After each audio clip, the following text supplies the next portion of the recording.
On today's episode of Project Big Screen, we review two movies, Backrooms, the horror sensation from 20-year-old filmmaker Kane Parsons, as well as the new World War II drama Pressure. Also on this episode, our reactions to one of the craziest weeks ever at the box office, and, in honor of Nate Bargatze, our ranking of the greatest comedians turned actors. All that and more coming up on Project Big Screen.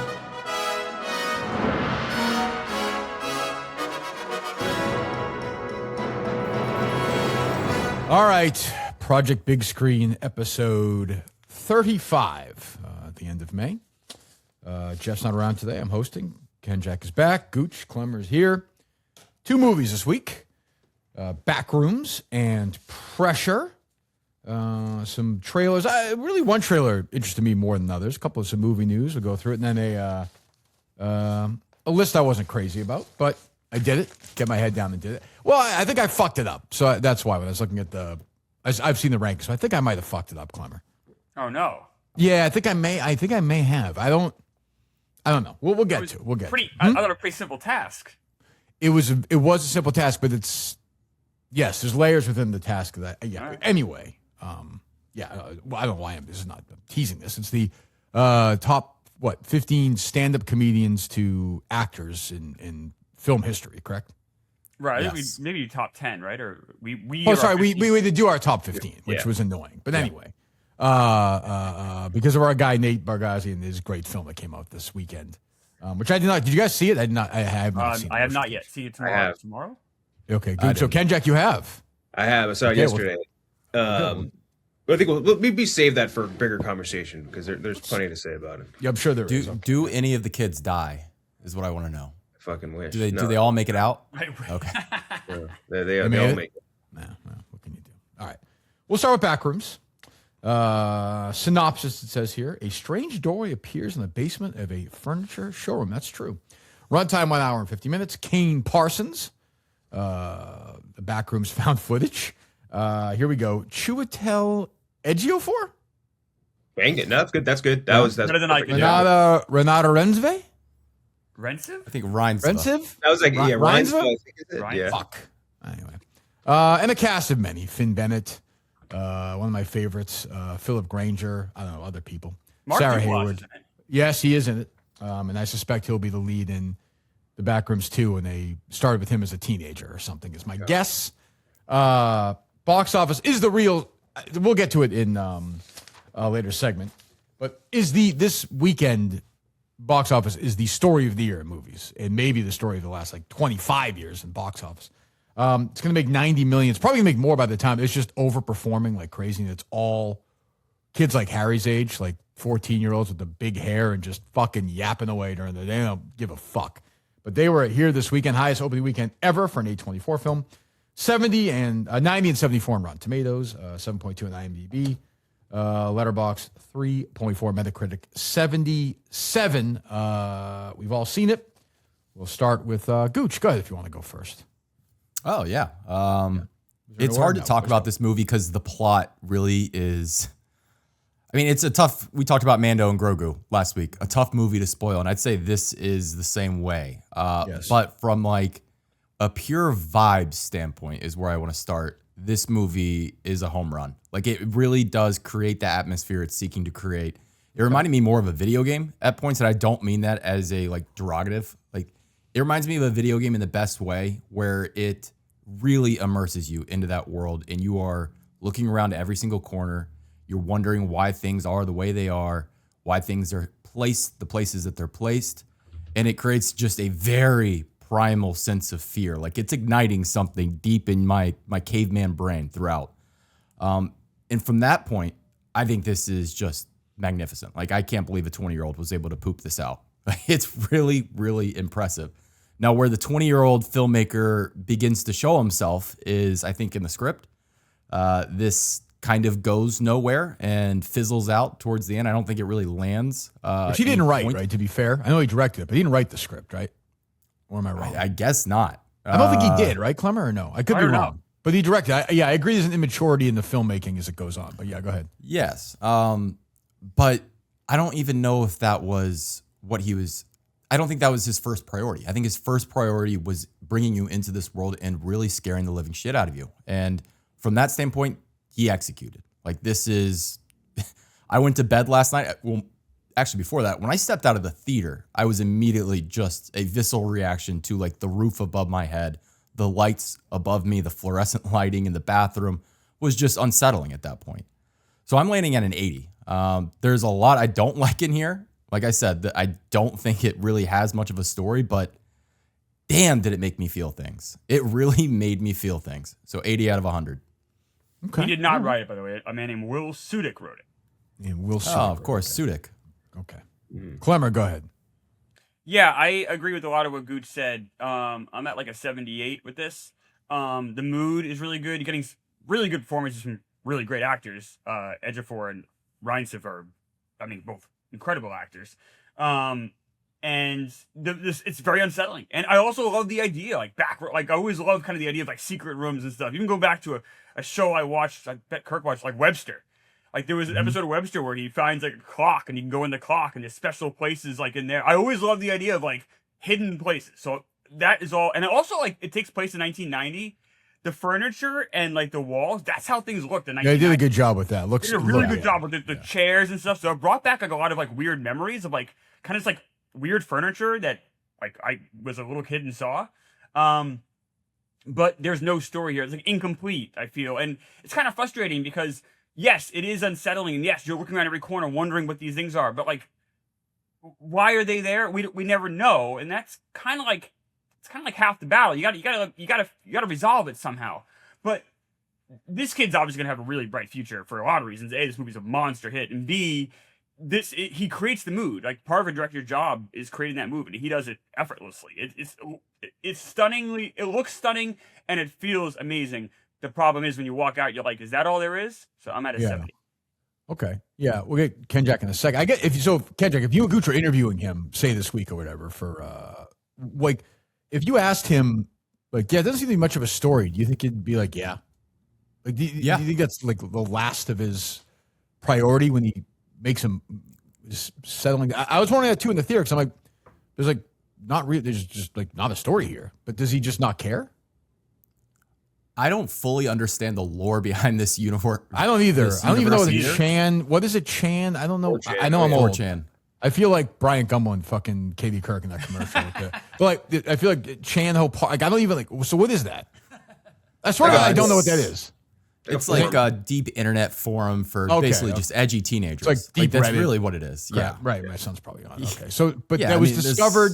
I guess some backstory, which I'm not going to be able to do.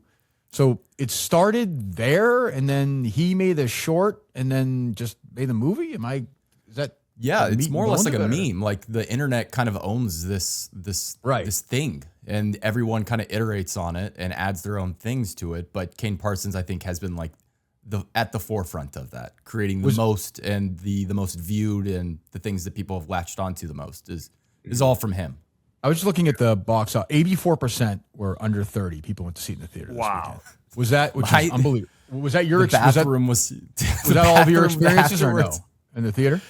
There was a bunch of 14-year-old boys in the bathroom breaking this movie down at the very end. Like it was funny to hear like their perspectives though, because like I remember one kid was like, "Well, like I really liked the movie. He created a vibe, but like the ending felt incomplete to me." And like one of the other kids goes, "Nah, man, that wasn't the point. It was just supposed to be weird." Like, and like these 14-year-olds are really, I mean, which is honestly more than anything with this movie, the best part. Like these are kids that are going out to see like kind of a very Lynchian movie and pushing it to $80 million opening weekend. It's fucking insane. I guess I don't. Kenjac can get this. What I don't get is, well, I'll give my review. Go ahead, Kenjac. You go first, and I'll go. Sure. Yeah, I would qualify. I'd say I don't know the 4chan post or any of the other lore, so I don't know exactly like the volume of material that they had to draw from when they were writing this. But I think the movie's just more technically impressive from a audiovisual standpoint than anything else. Like there's multiple points where, at least I'm assuming for all of us too, because we watch so many movies, where like I'm thinking like, how did they shoot this? How did the production crew build this? How did they light this? How did they find this furniture that lines up with this vibe? Like that to me, I think was the highlight for me. It's just lacking anything satisfying from a story perspective, which I think you just need in a movie. It feels almost like they had this lore and then they're like, we don't exactly know what to do with it. So they just sort of like made a rip on Stranger Things, which happened to feature two top flight actors doing great stuff without anything to work with whatsoever. So I think my big takeaway is that I'm super impressed that a 20-year-old was able to physically compile what was put on the screen, right? But I also wish it had something to offer past surface level creepiness. And I also kind of wish Renata Reinsve and Chiwetel Ejiofor were free to do other projects instead, because they're incredible. They just have nothing to do here. Like, and I kind of wish they're two top flight actors. I wish they were doing something else instead. And like, this could have been easily, like, in the same way that like Navarrete and like these other people in Obsession, where like these younger actors are given a chance to shine. I think this would have been a great opportunity for other actors to get an opportunity in this sort of arena. So I'm just kind of like bummed out from a story and character perspective, but from an audiovisual creepiness standpoint, 10 out of 10 for sure. I'd agree with you there, Gooch. And like right after I went to this movie, I went to the supermarket, and like that whatever they call it, like liminal space. So you're walking around and you see like the fluorescent lights and that exact same ceiling tile thing, and you feel creeped out. So like it stays with you from that perspective. So that I think is good. There's a lot of stuff I don't love about this, which I think lands me at a 65 out of 100. Okay, 65. Right. I'm kind of there. I think closer to your number. I'm at like 66 maybe. The story bothers me. It's also like, look, it doesn't really matter, but it is like psychology, like salad. That's, you know, my mom didn't like me, and like, you know, my girlfriend left me, and I drink a lot. I'm like, well, all right, it's thin, but okay, I'll go along with it. I actually think she's a Klemmer, you know, I was led the train on her years ago. I mean, I should probably phrase that more elegantly. Okay, Kirk. What I'm trying to say is I was an early booster of hers.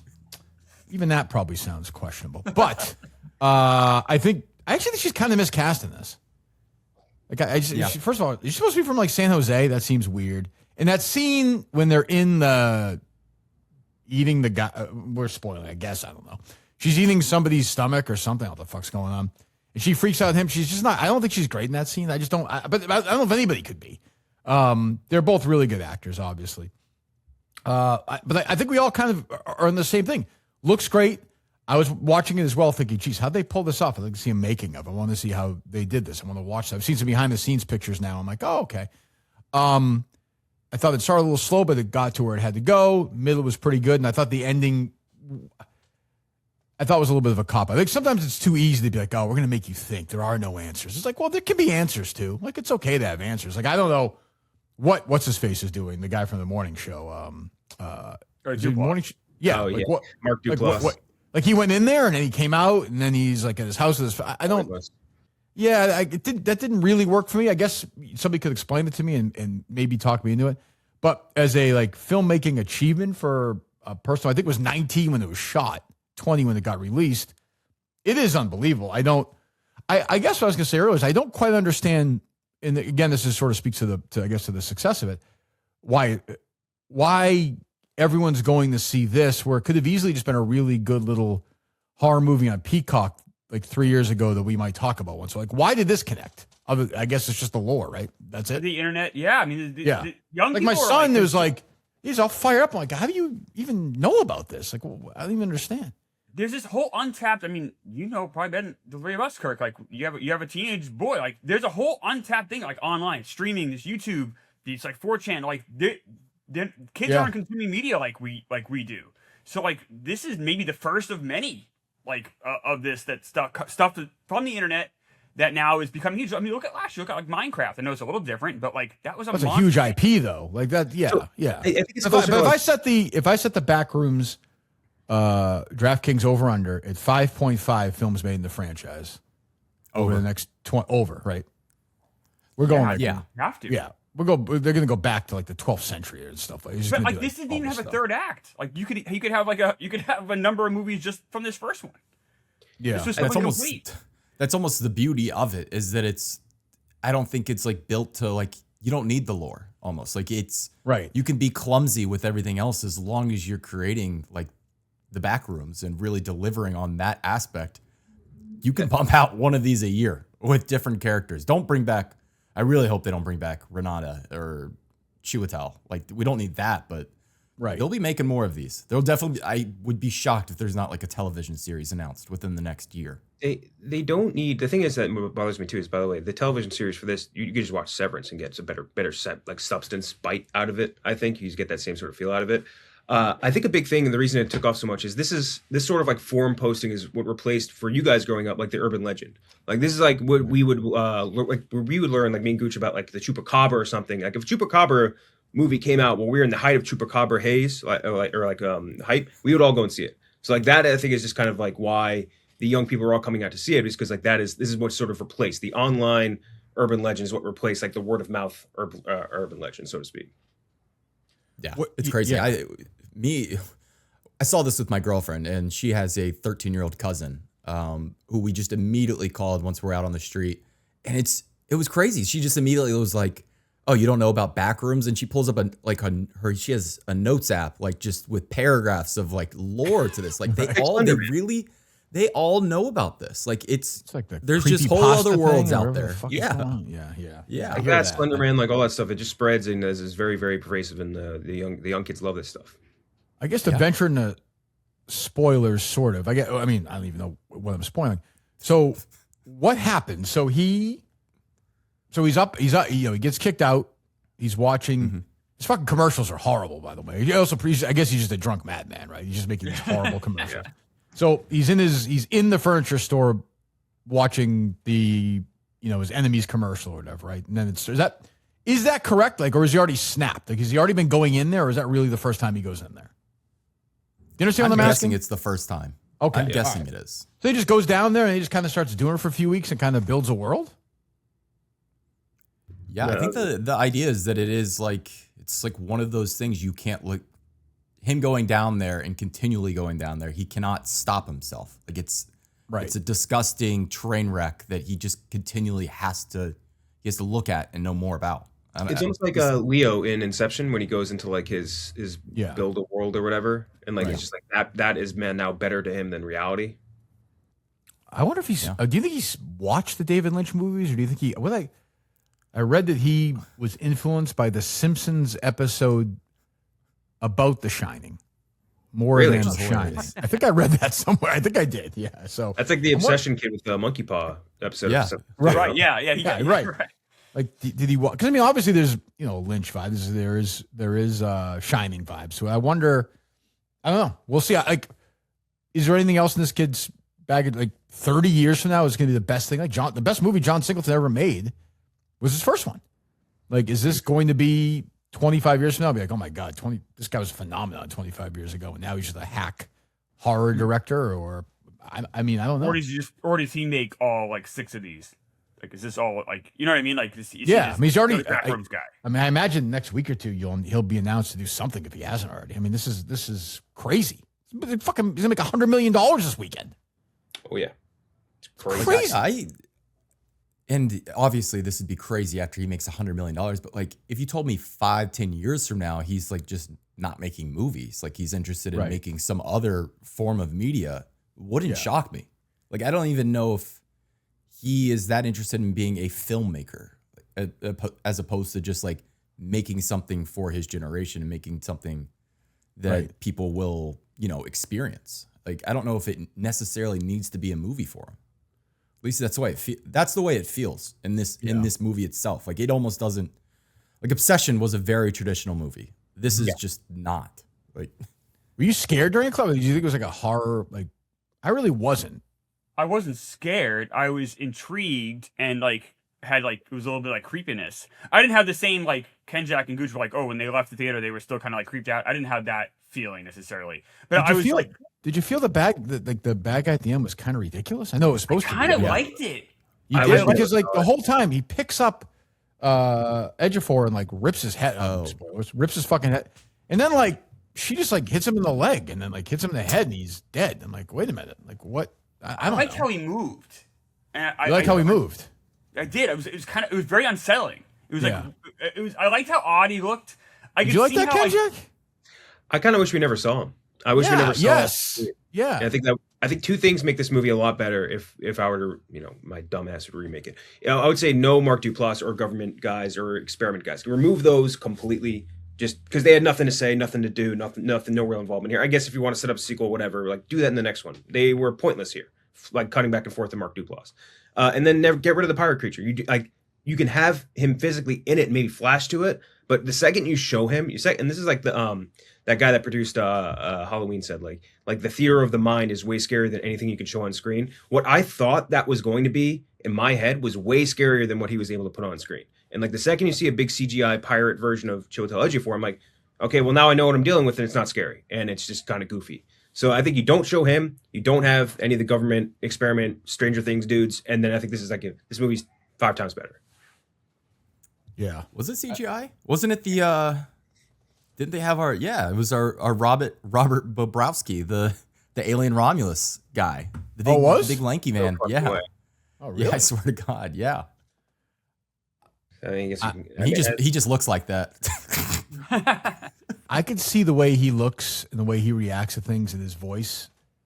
Like I could see like a Patrick Wilson like horror movie run for Ejiofor. yeah. Ooh. I could see it, like as a dad, like in a young family, or he's got that look. I could see it. I could see Much it. respect to Patrick Wilson, but I would like more for Same here. for him. Klemmer texted me afterwards. He said he's done it in horror, and he said he did in comedy, 12 Years a Slave, which surprised me that he did text me that after. So Did not text that. Did not text that. That's not true. That's a lie. Okay.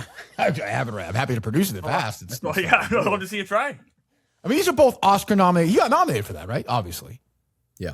Yeah. That is funny. Like Kenjac is like, you're used to, I don't know who playing these roles in these movies. We have people, she's going to win at least one Oscar. He's a great actor. And they're just kind of in this scene in the shrink's office, which if it's in better hands, like it could be a really well-written scene. Like, holy shit, these are 2 great actors. But instead, and then like, I don't even know, like, why is she going in there at the end? Like, what the fuck? I don't know. I guess she has to. But All the cops, isn't there like some sort of like level? I was wondering that too. Is there any police in this town? Like, what? Or is it? But that's another thing I like, by the way, too, is when you leave the back rooms, it still looks creepy outside. Like it looks fake when they're like outdoors. Like it looks like you're in like some bizarro video game looking type. At of the thing, end, you which I mean? like as well. Or throughout, or at the end, or throughout. Even throughout, like when they just show him like driving down the highway and whatever, and like the landscape shots of whatever town. I wonder where they filmed this too. Like They say it's like Santa Clara, but I don't know if that's okay. But like it That's looked set, cool. right? It looked almost like the screensaver in Microsoft, like when they're like, you know what I mean, like the main Yeah. background in Microsoft XP. Like that's what it looked like to me, which is creepy and like just a little bit off step from what you're expecting from the reality part of this reality and not reality movie. I'll defend it a little. If I put my hand through a wall, I'm not then going to call the cops. I got to go see like why my hand's going. No, but why isn't she calling the cops? Like, where before she goes in? Why? Before she even goes in, I guess that's. She's his doctor. I mean, again, I'm not going Yeah. to get too into the medical ethics of this character, but like, anyway, all right. Let's say anything else. That's Backrooms. She made that big point to say that too. When like he's like, have you ever had to commit anybody? He's like, only if they're a danger to themselves. And meanwhile, like he left her a message like, I am going off the deep end right now, and she's like, I'm not calling the cops. I'm just gonna go check it out. All right, so there you go. Backrooms, which I think we all liked. Definitely, everyone's probably seen it. But go see it. I will be curious. I think we'll talk about Obsession's box office, which is insane the way it's growing. I don't know. I just don't know if every 13-year-old went to see it this weekend and they're not going to see it again, or if they're going to see it 6 times. I have no idea. I guess it's been like repeat. They're already repeat viewing. Like this movie could make a fucking $1 billion. 3 times. I don't even, who knows? So there you go. The second movie is Pressure, which is a little more traditional, I would say, piece of filmmaking. In the tense 72 hours before D-Day, and with the fate of the free world hanging in the balance, the film follows General Dwight D. Eisenhower and Captain James Stagg as they face an impossible choice. Launch the largest and most dangerous seaborne invasion in history, or risk losing the war altogether. Runtime, 1 hour and 40 minutes at the Maris Hotel Mumbai, which I liked. I don't know if you guys saw that or not. Did you see it or no? I didn't know. I didn't see it. No, I actually. Come on by the movie? Oh yeah. Yes. My guy Andrew Scott, Brendan Fraser, Kerry Condon, Chris Messina, Damian Lewis, a cast of many in this film. Made $5 million, its projected domestic weekend, 86% Rotten Tomatoes. 94% of the audience walked out and said, yep, it's for me. 7.7 IMDb. Metacritic 69, Letterboxd 3.5. Klemmer's a meteorology guy. You can kick us off. It was a legendary. It'd be better if Al Caprillion. Al Caprillion, high pressure. Yeah. The legendary New Hampshire Hansen. weather guy who I always tell the story. So you guys probably don't know him. He's like a wacky. He talked like the Three Stooges. They'd be like, yeah, we get pressure. And then my brother was telling this story. My younger brother on September 11th, 2001, my younger brother was watching The Simpsons because he really cares about America. And Al Caprillion came on and did the weather, and he broke character. Klemmer. He was like, "Good evening, I'm Al Caprillion." Like he took it seriously that day. Wow. Yeah, as should we all. That'd be the movie to me. But anyway, pressure. I really like this. This is exactly This is Klemmer 101 too. Yeah. This is No, you don't exactly, like seeing the bad guy, the good guys lose in that, right? You were upset. I would say He was I was not conflicted. upset. He was I was not conflicted. upset. I was very happy how There's this inner conflict going on. ended. This is exactly what I want from a historical nonfiction. Like this is like you're getting a small piece of time. You're not getting cradle to the grave. You're getting it's well acted, well paced, and it's showing you kind of a world like I didn't really know about. Like obviously you know about D-Day, but I didn't know the weather element of it at all. So that was all really interesting. Walked out feeling like I learned something. Really great or very good. I wouldn't say great, very good acting. Maybe great from Andrew Scott. He's quite good in this. And I thought it was very well done. I really enjoyed this. I'm at like an 86. I had a hell of a time in the theater watching. Really? Yeah. Okay. Good. Yeah. There's what's the famous story Eisenhower told Kennedy? Basically, he was like, we had better weathermen. That's why. It's the title card at the end of the movie. Correct, Yeah. at the end of the movie. So that's sort of that. I think the writers had that kind of. Well, you said I never heard of it either, but he said that kind of kicked off his idea of just to make the movie, to go research and make the movie. So, yeah. Anyway, but yeah, it's at the end. Go ahead, Gooch, you're next. Did not like this quite as much as Klemmer, but I do appreciate it. Like it's very engaging and taut. Like it's hour and 40 is what you said? Yeah. And it feels like an hour and 40. Like you don't really feel like you're staying anywhere too long. It whips around from scene to scene. The score is the guy who did the All Quiet on the Western Front score and the Conclave score. Very booming score, very dramatic, and really pumping in a level of gravitas to. I mean, it's a very minor part of the war, the story of the war, or at least a part that I think necessitates a little dramatization. And I think they achieve that. I do think Brendan Fraser, who I love, let me get that. Let me say that. You're love right. him. You're right here. Yeah, you're right. He's fucking awful in this movie. No. Really. Clever. He's really bad. No, he's not. He's I horrifically think he's miscast. terrible. Like really, It miscast. derails. It like keeps this movie from like really being in good to great territory for me. I'm at a 60 out of 100. I would recommend it to if you like war movies. Like this is really well done. I love the old footage that they've upscaled. I think that was real footage, right? I think some of that the they Yeah. Yeah. I mean, I shouldn't Yeah. say that definitively, but I think so. Yeah. Yeah, I liked how they used it. I really liked some of the performances. Specifically, Damian Lewis, I think, comes in and throws like 99 like on the corners every time he's on screen, like doing some crazy thing with his lips in that old English like asshole smarmy way of talking. It's great. But like I said, there are just some parts where it's like they're really trying to elevate, like I think something that it's difficult to really add too much, weight. Obviously a very important thing that happened with the war, but it is at the end of the day a weather report, and it's hard to really juice that too much. And that Brendan Fraser as Eisenhower, he's half the movie, and it's tough. It's tough, especially when Andrew Scott's, like you said, Klemmer, he's great, and just acting against that, I thought it took me out of a lot of scenes. Yeah. I think I'm right in what you said, 60? Yeah. Clemmer, you said 86? Yeah, 86. So I'm almost I right like in. it. This is Kerry Good. Condon also incredible in this. Chris Oh, yeah. Messina is really good in this. He's always Yeah. good. Oh, I'm right in between. Whatever that is, I'm right in between. So whatever, 76, 78 or something like that. This would have been like when we were young, this would have been like an HBO movie in like 2004. Like an hour 4, which is fine. Like I love these movies. These movies are made for me. I'm all for it. Put in the History Channel. Like it's fine being on the big screen. I'm happy it's on it. I like it did not need to be 2 hours and 30 minutes. Andrew Scott is kind of now, he's playing this sort of, almost like Blue Moon. He's playing these sort of understated, like nobody's better than him in that spot. Nobody's better than him. The rest of the cast is great. I have never been I'll admit it, never been a big Brendan Fraser fan. It's just eluded me. I'm on a Mummy fan. His everyone loves him. I really don't. He's beyond bad in this movie. And I don't know who I want in that role. I was thinking about this this morning. Ed Harris. He's a little old now. 20 years ago. Oh, yeah. Like, who plays that role now? Could you get Russell Crowe to do an American accent? Got him to do a German one last year. Sure, why not? I mean, yeah, it might be a little going from Herman Goering to Eisenhower. Maybe. I'm thinking of like an American contemporary of. There's probably somebody obvious, and I'm just, but he just didn't. It felt fake. Everything he said in the movie. I'm surprised you thought he was good in that, Klemmer. I thought he was fun. I thought he was the weakest of, say, the tough role, I guess, 4 or 5 leads. But I still thought he was good. Like when he yells at Andrew Scott like that was like, all right, let's go. I believe that. He was. I don't know. I kind of appreciated kind of situation Eisenhower's in, trying to make this tough decision. I don't know. I thought he handled it pretty well. It wasn't like Academy Award level, but I thought it was solid. I like movies just basically set in one place. Me too. Like I'm usually you've pretty much got me hooked in at that point. Like that's like I'm like, unless it's bad, I'm generally pretty much hooked in.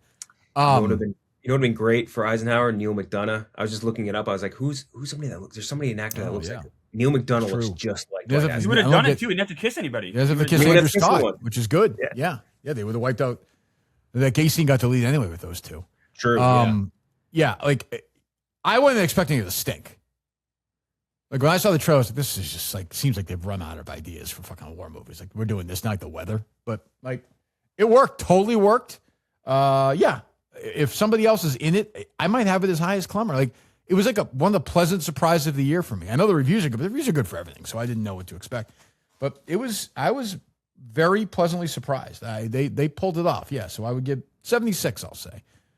Fraser costed 4 points, I think, for me, but I don't have anybody, so I got to think about that. Go ahead, Kenjac. I'm on a 79. I think this is a movie it's built for dads and history buffs, and I'm one of those things. So it's right for me. It is directly in my spot.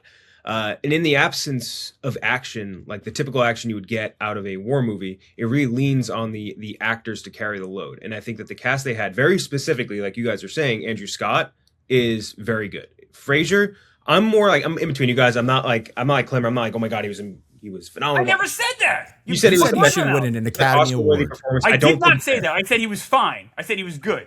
I don't think performance of the generation, like Klemmer was saying, but I do think it's somewhere in between the two spots. But I think he's serviceable, but everyone else in the sort of the wings there, I think, are like Messina and Damon Lewis and Condit, like all these people are like really carrying the load here, and they have to because there isn't like the action like these other war movies might have. So I think they are all great. They do a great job there, and they do a good job in this movie building tension in what is the periphery of the biggest moment in human history. Like that is the most important single day, arguably, in human history, and this is in the periphery of it, and that's very difficult to try to make. I think build a lot of tension and a lot of story building there. And I think they did a great job with that. They did a good job with the production value, with the music. I agree with you, Gooch. The score was really good. Costumes, visuals, keep you in the era, and the tension. They think they do a really good job of building, like pun intended, the pressure. And I think it's hard again because this is so procedural, and it's almost like The Imitation Game or like Operation Mincemeat, where it's like you get the senses of the big shit that's happening that you might want to see in a typical movie, but like you have to build attention elsewhere. And I think they do a good job of that. Because again, this is a weather report.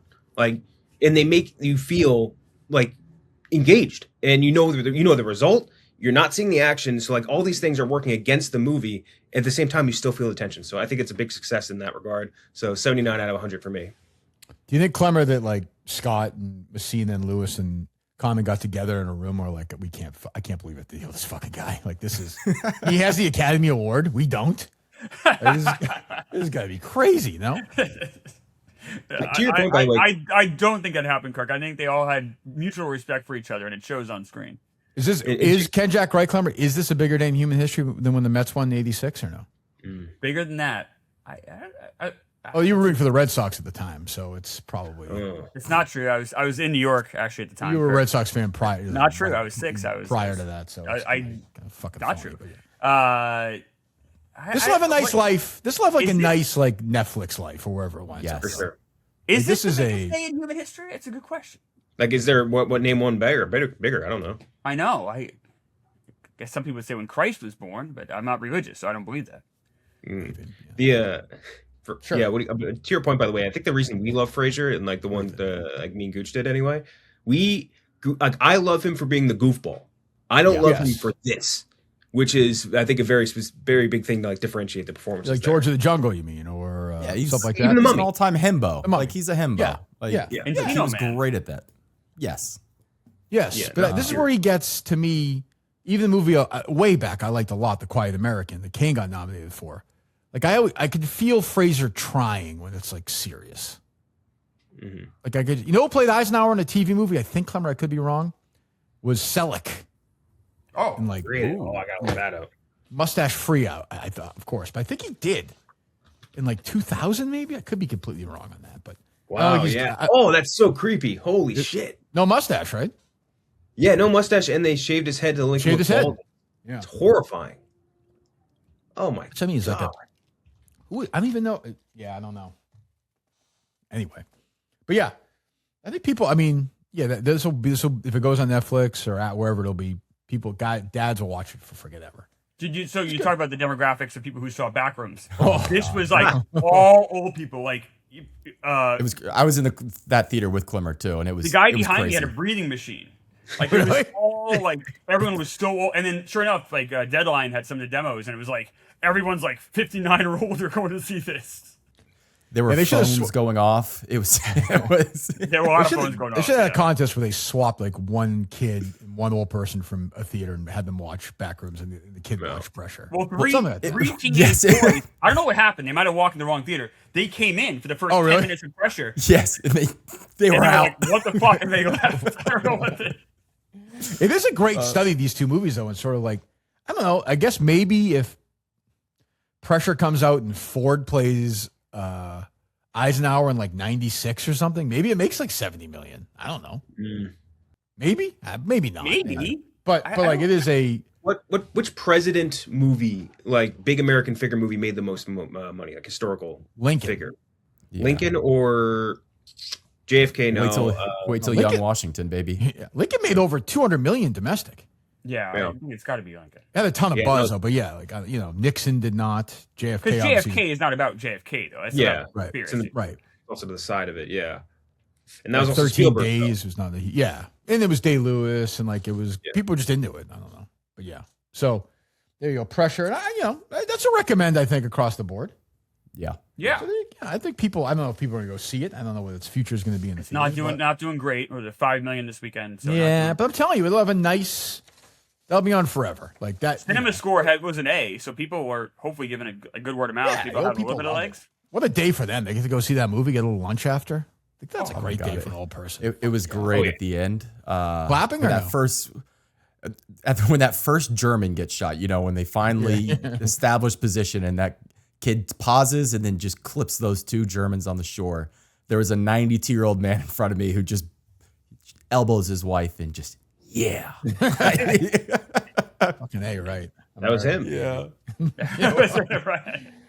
All right. Trailers. In the Hand of Dante, Oscar Isaac, Gail Gadot, Momoa, Gerard Butler, Pacino, Malkovich, and my guy. Fresh off his big performance last week, Marty Scorsese. Follows a scholar who steals a valuable manuscript, defying the New York Mafia, coming to Netflix in just a few weeks. Any thoughts, anyone? Trailer? Care? Don't care? I wish it wasn't streaming, but I mean, whatever. Dude, you kind of wish it wasn't happening? Getting work. What's that? Don't you kind of wish it wasn't even happening? Is it going to be? It's not going to be good, right? No, none of these things are. Yeah, I was trying to think of like what to even compare this to. I remember they made a Don Quixote movie with Adam Driver a while back when like Price. This kind of reminds me of a little bit, but like I don't know, good crew. Just not particularly interested in it, I guess. They all look the same. I don't know. Everything looks the same when they see it Netflix. All these streaming movies look washed out. It's not original. Bitching about it's not even original. It's just like I hope it's good. I don't. But why does it all look washed out though? Doesn't it feel like? It just doesn't feel like alive. These streaming movies. I don't know what it is. Yeah, you see these pictures all the time though too. Even about movies that come out now. You saw last week. I saw a million tweets of that Empire Strikes Back pictures next to Grogu pictures. I'm like, what the fuck happened? Or even whatever. I'll see pictures of like Primal Fear in the Line of Fire. I'm like, why did it used to look like this? Like, what the fuck changed? But I'm old. The worst is when you watch like an old comedy and you're like, why the fuck does this look better than 99% of movies? Yes. Yeah. You're watching just like an Adam Sandler, like fucking Happy Gilmore, and you're like, well, this looks like a real set. Walking and looks the way lighting better. looks better. Yeah, it's nuts. Wasn't Scorsese the one who talked about all the Star Wars and Marvel or like amusement park rides? Was that him? We said Marvel, right? Did he say Oh, okay. Star He didn't say Wars? Star Wars? Okay. I don't think so. Okay. He wouldn't do Lucas like that, or maybe he would. They're kind of Oh, catty I with got to each give other. Kirk his flowers. He was absolutely right about the Mandalorian drop.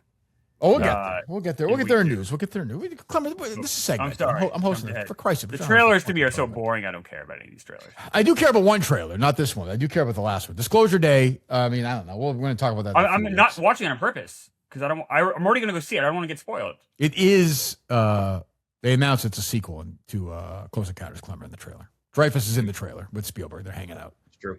Dreyfuss is lying down like he did in the Bill Maher podcast he did, and then they just talk for a while, and then that's it. I didn't watch it either. I don't want to see. I saw a picture still of the alien. I don't know if you guys watched it or not. Oh, I don't know. I have no. The early buzz is good, but we do. Jeff did this last week. We always do this where people go, "Oh, the early buzz is great," but who the hell's fucking saying that? Yeah, no, I muted Disclosure Day on Twitter because I don't know Okay. what the fuck they're thinking. Why are they showing the alien? That's What are they panic. doing? Panic. That's what that is. I think. I imagine. Yeah. Right. I guess. But you're right. Why? Like what? Also, These Spielberg movies do just keep. He clearly does not have the stranglehold on the box office. Like not even close. Yeah, but he hasn't done something like this in a while. Like he's been making like the post. The and shit. post Like, and he's not Because making last aliens. West Side Story was a That's a big remake of a. also COVID. an Though. original Spielberg banger. Yeah. Yeah. yeah. I mean, I did see Fableman's someone bring up movie I liked a lot, but that's not box the office. last movie he made that had real box office ambition was Ready Player One. That was a huge IP, and that made money. and it made money. Yeah, it made money. We're saying Gooch. I did see someone bring up like just he doesn't really work with movie stars anymore, like real movie No, stars. this Like, movie could. I like Josh O'Connor, but this movie could use a star in that role. yeah, like Like I a love star. him, and I think he'll get there. I think Yes. eventually, like he will establish himself as a name brand, but he is a new face. Like Oh, Emily Blunt's the star of the movie. I mean, I don't know if I wouldn't say she's a movie star, but she's a much exactly. bigger name than Josh O'Connor. She's a known entity, yeah. But even like I would say, if I'm going to defend Spielberg, like Jaws had no movie stars, E.T. had no movie stars, even Close Roy Encounters. Scheider a star? No, not like a, Like but not like a. People are going to go see him. No? Star. He was second to French Connection, but like, E.T. didn't have stars. No. Obviously Raiders and all that stuff, but but But War of the Worlds did. yeah, and Yeah, Minority sure did. Report. Yep. But the story was that Cruise like literally had in War of the Worlds he started putting up like Scientology like this is a story like tents like on the Yep. set and Spielberg's like I'm Oh, never no. fucking working with you again and he didn't. So what's the last movie he made with it? It's a good point. I guess Hanks in The Post sort of, but that's not. Hanks and Streep in the post. But that's not. I guess the last like original action or like attempt at a blockbuster because like the post isn't attempting really to do No. big numbers and like so like what's the last time he made like Ready Player One didn't have any real stars in it, like what was the biggest Right. name of that? Matt Mendelsohn, like Right. I don't know. Yeah. Jay Miller. Yeah. So it's probably the movie. I guess the Odyssey. I know in a way, Disclosure Day is a movie I'm most intrigued about because I know the least about it, and it's Spielberg and he's going for it, and it's John Williams, and I don't know is it going to be this thing where these young kids have made these movies everyone's going to see, and then literally the most important director in the history of the box office makes a pretty fun movie and nobody goes to see it? Could happen. I don't know. Or is this good because now it's getting kids in the habit of going to movies? So maybe this will But for 13-year-old kids who went to see Backrooms are not going to be like, wow, this new Spielberg movie out. I just don't think that's how it maybe works. there's a new Alien movie out. They don't give a fuck. Maybe. about I hope Spielberg. so. I didn't They see might the like trailer Alien. for it before Backrooms, but yeah, I mean, I hope so. I did Uh, see that's- they said it's his best movie in 20 years. A couple of reviewers said, which is crazy. So, Yeah, Yeah. but for whatever it's worth, his last 20 years of movies has just not been particularly strong. So I think his compared to- last two were fucking phenomenal. I think The Fablemans is one of the best movies he ever made. Let's do like original. Let's stick to like original movies from Spielberg over the last 20 years. Not particularly strong. Like what's the best one going to be? Like Lincoln. Like I think Munich's, Fableman's- Fableman's. Munich's a great movie. Munich. Oh, that's yeah, so that's Munich, 20. That's 2025. So technically the last. 20 Oh, yeah, years, you're right. 20 Jesus years, Christ. yeah, it was a Right, while that's good ago. point. Yeah, but you're That is- obviously 85 to 05 or 75 to 05 is a lot It's different than 05. Yeah. But I think he purposely also stepped away from wanting to make huge populist movies. Yeah, he's Like, he making, makes the War post. Horse. War Horse. Right, and the yeah. BFG and, Or Bridge of Spies, which I liked. But, like, that's never going to make $400 million, you know? You like Bridge of Spies, Gooch? No, I thought of which one's Bridge of Spies is Hank's, right? Yeah, it's the one where Rylance stole Mark the Rylance Oscar stole it from Stallone. Stallone. Yeah. But like immediately in my head, I was thinking of Road to Perdition again. Road to Oh, well, Perdition. that's a He great. didn't direct that. That's a great. And I know, but That's it. just the Hanks in that period. Spielberg could never direct a film that good, Klemmer. Not capable. Not that beautiful. Just doesn't. Not that level of beauty. Never. I'm sorry, it's not Dune 2. I mean, Why are we? What are we? What why? is this? But like, because this. Gooch brought it up, not me. You like, and the funny thing is, you should have you like Road to Perdition more than Dune 2. See, it bothers you that I didn't like it more than. Why do you care if I didn't like it? No, I don't. No, it bothers me that you. Somebody do came to me on the You're street the other pretending you day. don't like it. So That's what somebody bothers came me. with me on the street the other day. It was like, I remember you on the radio said years ago you don't like Rush, the band. Why? I'm like, how the fuck do I know? I don't know. You should like them. I don't like broccoli. I don't. No, but you liked Road to Perdition. You're pretending you don't. That's what makes me mad. I said I liked it fine. I don't think it's the greatest film ever made. I don't think it's the best film of the century. That's fine. I don't expect anyone to feel If that the way century about it. was 3 hours old, I wouldn't think it was the best film of the century. No, Like, that's it's just bullshit. not ever going to be the best film of any century ever. Like that's Why would This what are you wound will doing this never for? heal. No. We got to. Do we announce the next list or no? We did, right? I don't know. I think so. I think we did. We did, Yeah. right, Gooch? I think Kenjac, we no? did. Yeah. Top 50 comedies of all time, right? Oh yeah. Klemmer's gonna have some fucking doozies on that thing. Oh, Why my me? God. Why me? Why am I going to? Oh, you're gonna have some stinkers on there. I know it. Kirk has Midnight Run, Inked #1, all happy. Great comedy. laughing away. I mean, no apologies for that. Movie has like 4 laughs in it. The third, this is the one that intrigued me, I have to say. Prime Time. Robert Pattinson as Chris Hansen. I knew nothing about this. Nothing. And then it pops up. I have no idea if it'll be good. I have no idea if it'll be bad, but it hooked me. I am 10,000% in on this fucker. I'll say that. I knew this movie was being made. I didn't know that Pattinson was in it. And it's actually Lance Oppenheim, who I think Gooch, you and I interviewed him, I think, a couple years ago for the Ren Fair documentary, which was awesome. Very fascinating. And I think Chris Hansen's like his story and the story of Dateline and Catch a Predator in general is fascinating too. Because like a bunch of the pedos got off because the procedural fuck ups and entrapment and all that. Chris Hansen has all the tax evasion problems. They had that one guy that like blew his brains out on TV. Himself. Yeah. There's a lot of like interesting stuff to get into with it, I think. So very fascinating or interesting. Klemmer, the New Hampshire episode that I saw when he caught you, was he a nice guy, Hansen, or did you drink the sweet tea or no? This is not true. These are all lies. Kirk's saying screaming nothing but lies. A truth, or at least a truth. You want to come over and look at baseball Why are reference? you what are you stammering starting for? I feel like there's a joke that actually hit close to home. Is there a deleted No, scene? I don't know about? never. You want to come over and watch the Pout Pout Fish? I was trying This is to the guy who maneuver likes that. to me saying I like what Pattinson's doing The Wonderful with his World career. of Pets. Get So away what from was this it? nonsense. Yeah. I'm playing baseball manager all by myself. I'm so lonely. Want to join my expansion team? No. I'm at peace doing it by myself. I don't need that. Come on, crouch down next to me. Come on, let's take a look at it. Watch this together. This has, I don't know. This could be terrible. This could be, but God love this guy, man. He's doing everything. He's for doing. Pattinson. This is I what love you that want to he's taking see these a young guy do. This is the He has career I great would- taste. Even He has if it great stinks, taste. so what? It's like a pass. Like, you know what? That's worth a swing. I think. And he'll be he fine. just- He's still gonna be Bat. That's the thing. Is like he has the ability to take these risks. Dunes If it doesn't and work, Batmans. all right, I'm still Batman next year. Who gives a fuck? Right. Yeah. If not, then he gets to open like the drama to $100 million. He gets to get like a small drama. Like he works with the directors he picks to work with. He's so smart. Like he's just working with so many great filmmakers, just continually. He worked with Brady Corbet like 15 years ago. Like he's just picking diamonds out of the rough. Safdies before they were anybody. Yeah. Crazy. He kind of reminds me of you know how Ortega is just kind of like swinging for the fences. Like, I'm picking weird shit, but like she's picking garbage. But like Pattinson is like same thing, swinging for the fences, not just sticking to IP, not just sticking to like stuff that is safe, but like he's has better, I think, taste maybe, or has just had better luck in general. Yeah, it was interesting. We grew up like the big stars just didn't do that. Like the guys with franchises just didn't really do that. You know, kind of the closest, honestly, in a weird way, was for a while was Bruce Willis.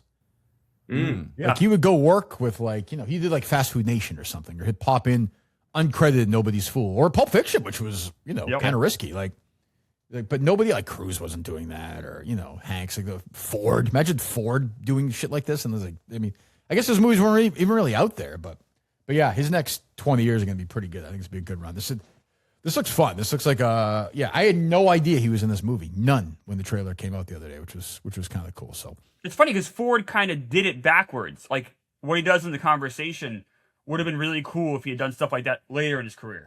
Yeah. And to be fair to Ford, he had a run where he did whatchamacallit, the Schrader script, Mosquito Coast, and then he did Frantic, and then he did Witness, and then supporting role Working Girl, and then he was like, all right, fuck this. Like, let's just go back. Yeah, Working Girl's a good example. Yeah. Of like But then he popping just in. was like, all right, enough, you know, let's go do, you know, back to doing stuff. So Clear and Present Danger. Or whatever. yeah. So primetime, Robert Pattinson as Chris Hansen. So there you go. Yeah, to me, the news of the I said this at the start, like the idea that a second weekend Star Wars movie at the box office loses to a third weekend obsession and gets tripled by a 20-year-old YouTuber making a movie is one of these like sort of moments in film history that are like the late 60s when it happened.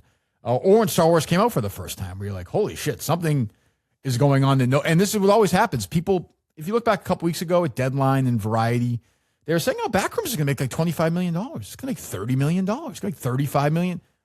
Nope. It's going to make, I think when it's done, it's going to make over $100 million this weekend. Way fewer screens than Star Wars the weekend before without IMAX. And it's one of these changes. An obsession in its third weekend, each second and third weekend, Klemmer, over 10% increase at the box office each time. That's the first time it's happened in a non-holiday movie since E.T. Yeah. That's Which was 45 in theaters for, years. Like a year and a half. So I don't know. Something's going on, and I don't know. It's great, but it's crazy. To me, this is one of the biggest box office weekends in history in a weird way. I think you're seeing like a whole like a generation like kind of say what they want for the first time in a while. Like this younger generation, this post millennial generation has things they're really interested in, and they're going to the movies. It's pretty awesome. I think they're also listening to word of mouth, or not even just word of mouth, but word online. Like they're like, I'm going to invest wisely my time in the theater. I'm not going to burn it on something where it's like maybe just like mediocre. I'm going to go and spend it on something interesting, which is good. Yeah, you can kind of get the vibe that they're very sick of like the fandomification of just movies over the past 20. Like, it's interesting that it's happening in horror because obviously that is like the cheap space where they can get it done, but also it's just a low barrier of entry. Like, you don't need to know anything about these movies or their universes to go in. Like, you can just go sit down, watch the movie, talk about it with your friends, and everyone can do that. And I think that's where Marvel and Star Wars has really lost a generation. Like, they've made it so you have to watch all these other things or else you feel like you're missing something. Or you can't really watch the movie in full if you haven't watched 4 seasons or 3 seasons of The Mandalorian and Grogu. Kirk, you mentioned like the late 60s, kind of like this like tilt, like Bonnie and Clyde. Like, when kind of shifted. Yeah, to me, like Easy Riders, like it was a huge box office hit, and like parents in their 40s and 50s were like, I don't even know what this is. I've never heard of it. What is this? Like, everything is like, there's always like a rebellion to the like previous generation, and I feel like these movies, at least the audience, and especially Mandalorian, is just like a rebellion against like the Marvel, the Star Wars, but the idea of like these big budget, like Gooch saying, that not only the linear story you have to follow, but just the idea of like these blockbusters, they want smaller movies because they don't want what their parents want or liked. Mm-hmm. Yeah, but the problem is like a lot of those kids, like, the Harry Minahans of the world who are 14, 15 years old now, not him specifically, but a lot of those kids fucking ate Grogu up like 2 or 3 years ago. So they're getting older now, and they're like, I don't really want to deal with this shit. Like that movie now, if it's a week old, it feels like it's 50 years old now. When that movie came out, like it just feels like a different. And now it's just like the 60s didn't want Mary Poppins or Chitty Ching Bang Bang anymore, even though they grew up with those movies. They wanted Bonnie and Clyde. Yeah, and that's kind of what happened with Jaws and with Star Wars, and now it's, I mean, Mandalorian Grogu is going to go in. I think it's lost 72% weekend 1 to weekend 2. It's dead. It's done. Like Obsession is going to outgross the first Star Wars movie in 7 years domestically at the box office. And Backrooms will too. Yep. which is just it's great, but it's wild. I wonder now about Doomsday. Like, I wonder now about these movies. Is it kind of like, I know Doomsday is kind of nostalgia slop, so people will go see it, but like maybe not. I don't know. Maybe there's something we don't even know about. Some horror movie that's going to come out in a couple. Who the fuck knows? We weren't talking I still think about. Spider-Man's big. Like, I think Spider-Man is safe. Yeah, I think Supergirls might be in trouble, but I think it was Spider-Man and anyway. Batman are just kind of impervious, though. I think those are two just. They are like the low, like I was talking about, low barrier of entry. Like, they're just so ingrained into our culture. Like, you don't need to watch anything else. You just know you're seeing Spider-Man. Like, everyone knows Spider-Man. Are we gonna are the Star Wars people going to try and hire some of these people and basically fuck up? Like, are they going to try and go? They try to do that with like Lord and Miller, I feel like, and then they just like yanked it out from. They didn't want to do that. Yeah, The conversations going over at Disney HQ. Like, there are people getting fired left and right now. Well, Lord and Miller have Project Hail Mary, The Sheep Detectives, and what's the Nick Cage, apparently the Spider-Man show that they produced, apparently very good. At least is getting rave reviews. So they're 3 for 3 6 months into the year, and they let go 10 years ago by Star Wars. Which I just imagine them looking at these receipts this weekend, thinking, "Holy shit! Like, nobody wants to. Nobody wants us. This is basically people just going up to you and saying you suck. We don't want to see you anymore." And it's funny too, because like you could see the proof in the pudding, not even just with like how Lord Miller has turned out, but even like with Gilroy and Andor. Like, you see them like somebody who isn't like ingrained into your safe idea of like algorithmic filmmaking and going and making something that just resonates with people. And like, you have the opportunity to do that.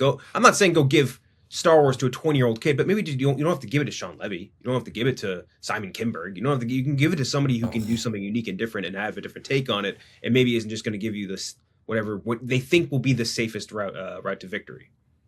There's zero shot that Kinberg trilogy will not happen at this point. That feels like we're getting another movie in a year from now. The Levy one, the one with Gosling. What is it? What does this mean for that? That looks tired to me anyway. I hope it's good, but it feels like that's from like Kenjac saying, that feels like a tired director, and like maybe it'll be fun, but it's not going to be. I don't think it's going to cross over. I hope a year from now I'm wrong, but Gosling is so gold that I have kind of faith in that being maybe it might be as have maybe even worse financial issues than Mandalorian and Grogu, but I have more faith in that being qualitatively a better movie just because Gosling is that good. I also think we're at a time now where we're now back where 4 or 5 years ago it was TV's king. Like, movies right now are the conversation again.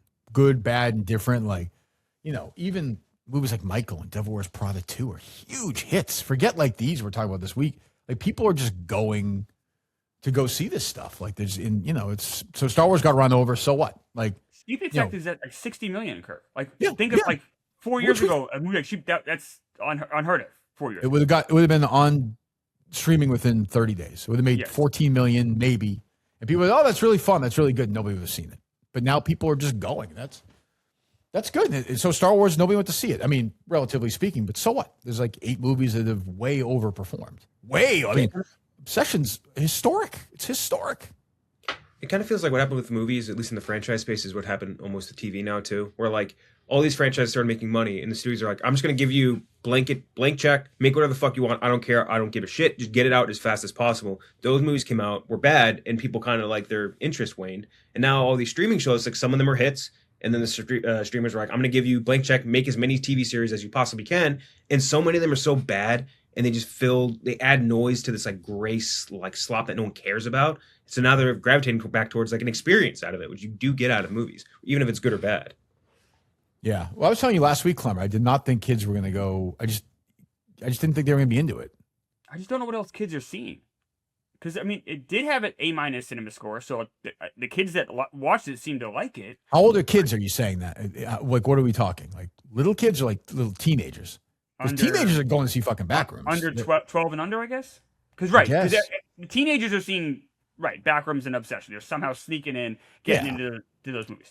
I know a lot about what these teens are doing. Why don't you take a seat for me right here? Yeah, why don't you sit down for a second? But what are the kids? What are young kids? There's no, because usually summertime, that's when got Minions coming up, but it's not out yet. Yeah. I just think kids are smart too.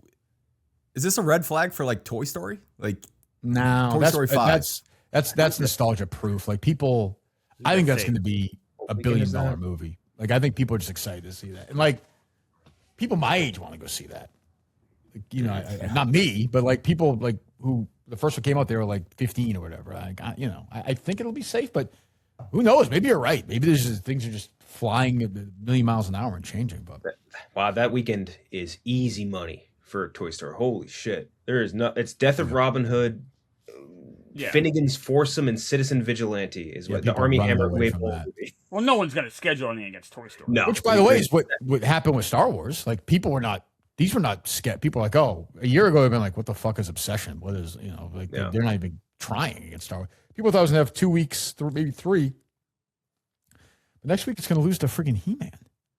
Yeah. It costs $750,000 to make. Which does not appear on screen. Crazy. That's the crazy part, is it? Yeah. How much did Backrooms cost? It was definitely more expensive than Obsession for sure. 5 but million? 10 million? Yeah, it has to be probably under 10 million, I would guess. $10 million on the dot. I think Obsession is worldwide now. It's like $350 million. It's crazy. So, crazy weekend, all-time crazy box office weekend.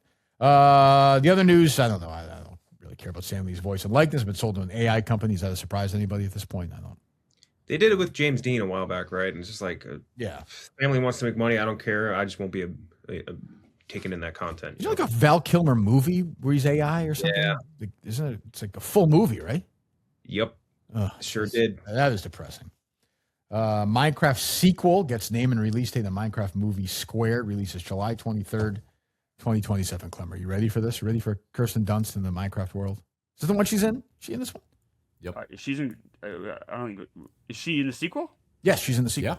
Yeah. Oh wow, I mean, that's big. That's You big. excited for that? Yes, thrilled. Could be the first. Wow, that's big. Could be the first baby Klemmer movie. Klemmer. Yeah, I'd like to bring in something better than that. I don't know. I'm wondering how. Because here's the deal with the baby, right? You bring the baby to the movie, Klemmer wants they to cry. take it You to go gotta see, leave. you know. But can the baby? Touch Can of babies evil. go to the movies and not cry like for like long enough? There are. I could tell you when my kids were little, there are like special times you go where like little kids. It's like parent kid time where kids just fucking flip out and stuff. Kate's first movie was The Princess and the Frog. She was 2 years old. All right. Yeah. And she made it through like without crying or anything. She was okay. Yeah, she was all right. Yeah, I think. And Harry, whatever. Harry was watching like freaking Jackass. He was like, it's like kids. So it doesn't even matter. That's coming out against Toy Story 2, the last Jackass movie, I think. Which I heard is like not. There seems to be concern about that Jackass movie. Like it's kind of like a lot of old footage, like a clip show. Yeah, yeah. So I'm excited for it. All right, go ahead. What have you guys been watching this week? Klemmer first, if you'd like. Yeah, so on Super Critics, Robbie, Fox, and I talking Batman: Mask of the Phantasm. Check that out. But I will say a tuner. So Kenjac and I saw Tuner. I'm sorry. Kenjac and I saw Power Ballad, which was very good. We saw that earlier this week. Check out Power Ballad. I think that was expanding next week. Paul Rudd, Nick Jonas. It's really good. And then I saw Tuner, which was fantastic. Kirk, you would love Tuner. I'm looking forward to it. Leo Woodall. That's a really like crime drama, really good. So there's like a lot of like really good movies in the theater right now. It's been a great year. How was Hoffman? Really good. Smaller. It's Leo Woodall's movie for sure. Yeah. But he's good. Okay. All right. Kenjac? Nothing crazy. Got the Furious coming up too. I think you're going to that as well, Klemmer, and as Gooch, I think you are too. But yeah, we're doing a big cool thing with Joe Taslim for that tomorrow. We're recording this on Sunday, doing this tomorrow. And as far as shows, Euphoria is still. There's no connective tissue to the original series, but this last season I've kind of just enjoyed. So I don't know what that says. I would like for Sam Levinson to direct something he doesn't write, and I think whatever that project will end up being an immediate banger. So excited for whatever that may be. Well, Sydney Sweeney's like naked the whole season. Everything I see on Twitter is she's just bouncing around. Is that what's going on? Basically, yeah. I think that's the general idea. She's like supposed to be like basically a porn star in it, so I guess it makes sense. But okay, how many episodes left? One, I think. That's it.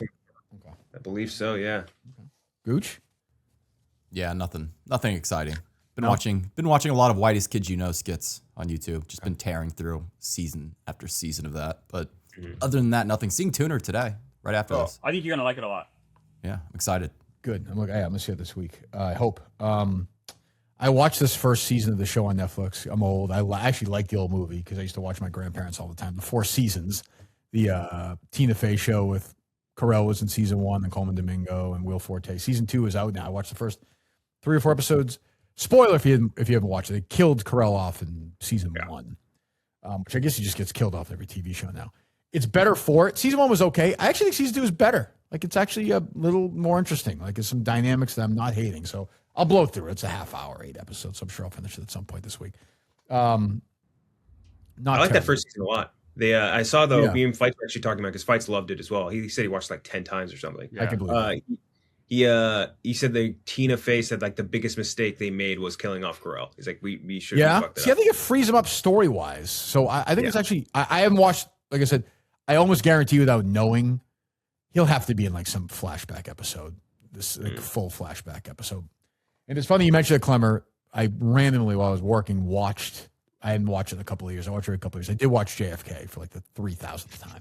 That could be a niche category for me, honestly. Like, I know every line in the movie. It is such a fucking great movie. And it's a great, I think when Disclosure Day comes out, we should go all in and just do the best John Williams. Just do John Williams. Scores, Yeah, I think we got to do it.